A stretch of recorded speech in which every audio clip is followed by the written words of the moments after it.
This video is brought to you via the Doctrine of Fair Use. We're also covered under the Fair Dealings Doctrine as well as the Digital Millennium Act. I'm your host, Good Energy. I give you the rundown on tennis coverage every day, and we have an official upset alert, ladies and gentlemen. That's right, Mirra Andreeva, the 17-year-old child phenom, the future of Russian tennis, the world's ranked 24, trying to break the top 20. She's won 8 of her last 10 matches. We saw her win what was that? Romania? That's right, guys, where she just put on a clinic on clay and right now trying to win her first WTA Masters Championship here against Iga Swiatek, the world ranked #1. She finds herself here after taking out Emma Navarro, Karolina Pliskova. Now, she did drop the first set against Jasmine Polini, but she would come back showing great mental toughness for a 17-year-old and win that match in 3, taking on the world's #1, who finds herself here after taking out Karolina Smedlova, Vivara, as well as Marta Kostyuk last time out. But right now, Iga's down a set. Iga's bakery is closed. She's going to have to figure out and game plan a way to get herself back in this match because Mirra is winning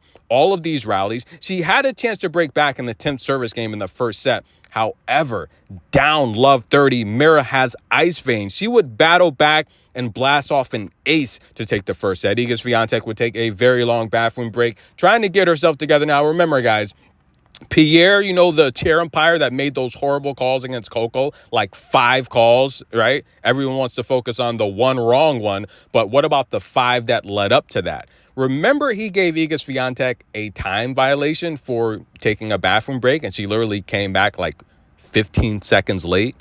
Yeah, remember that?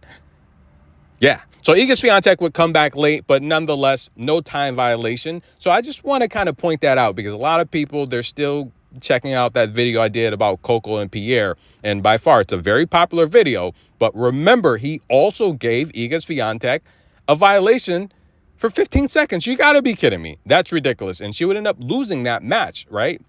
Did that possibly play a factor in it? But you're looking at Coach Martinez and Mirra's mom. By the way, where's Erica Andreeva, by the way? Martinez is an amazing coach. He coached Garbiñe Muguruza, 2-time slam champion, WTA finalist, who is now going to be supervising some of these WTA events. My personal opinion, I think Iga Swiatek, she's got to get the ball out quicker. Mirra's finding confidence. And if you give your opponent any idea that they can hang with you and play with you, who knows? They get a little bit confident. They start trying new things.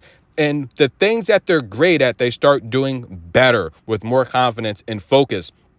Iga's fast style of gameplay, it's too tough for most opponents to handle. But Mirra's 17. She's very strong. She's very athletic. She's got great stamina.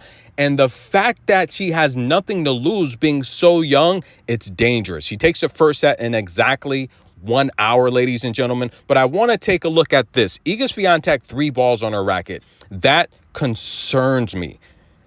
That concerns me because she's filtering out these balls. That tells me that Mirra is literally getting into her head mentally. Now, Iga Swiatek, when she loses, she doesn't win every game, even though she's amazing. She doesn't win every game or every match, but she's amazing. But when she loses, I say all the time, it makes me sad because Iga, when she loses, she has that look on her face that she's defeated and there's nothing she can do because she's so great. If she loses a match, she's said it in plenty press conferences before. Look, my opponent was just better than me.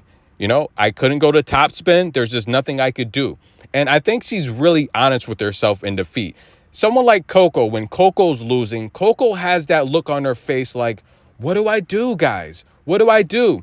And it's a look like where she's trying to figure things out and problem solve. But when Iga loses, that look is like, look, you just beat me. You just outplayed me. Congratulations to you. But nonetheless, the world's ranked #1, the world's ranked #2. That's going to change, though, because Sabalenka is going to move back into the #2 spot. But let's take a look at the first set stats, guys. How did Mirra do it? 5 aces, but this is the key here. 16 unforced errors for Iga Swiatek. Mirra is keeping her deep behind the baseline. I've said in so many videos, that's how you pressure Iga. That's how you beat her. That's how you force her to make mistakes because she's looking to step in and just destroy you with her angles, destroy you down the line, come across court, inside the baseline. Now, she's worked on her range, right? I called that bulking up last summer, working on her range. Her range is phenomenal, still better than probably most players on tour, but that is how you beat her. That's how you force her into mistakes. 6 to 8 feet behind the baseline, that high bouncing ball like Elena Rybakina. Mirra's doing a great job of that today and just mixing it up with variety. If Iga's going to get back into this match, she's going to have to blast off a couple more aces. Take a little bit more pressure off of these rallies and just kind of do some situational serving to where she can get out and hit more winners a lot easier. Jam the body, go down the tee, put a little bit more pressure on the younger player. But right now, Mirra's playing with house money, ladies and gentlemen. She's got nothing to lose. We'll head back to the second set where Iga holds her first service game. Tennis in a minute. Upset alert! Upset alert!